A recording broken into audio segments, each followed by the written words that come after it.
حیرانم از رفتار و گفتار بعضی انسان‌های بی‌نام.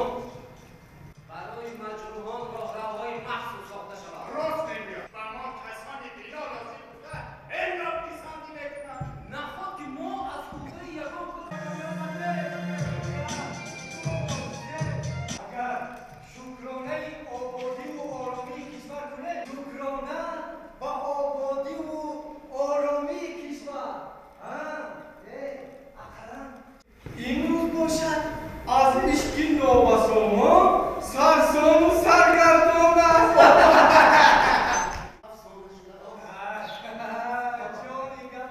تصورات خیالی را نسبتی اسرار عالم و خداوندم اگرچه دیده بینایم نداریم.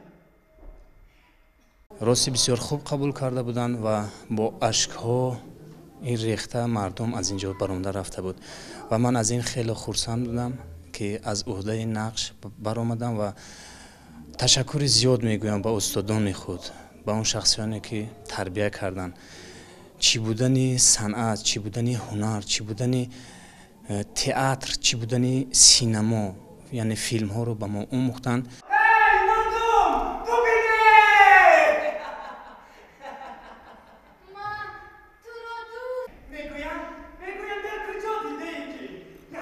همراه خود را شما خاموش میکنید.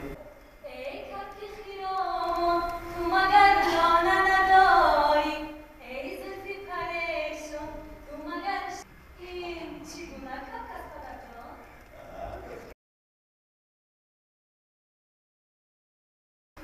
یگانه فاضل جان یگانه تو بچه‌های جوانی که هنرمندای جوانی که در اینجا هنرنمایی میکنن خیلی خیلی خوب آفریدن نقش‌های خودشان. یک اثر خوبی برای تئاتر پیدا شده است و امید است که این بعد هم به تماشابینان اگر پیشکش کنیم باوری دارم که خرسند میشوند. در قلب دلم گپ‌های گفتنی جمع شده است. یگان خیلی قضاوت ندارد.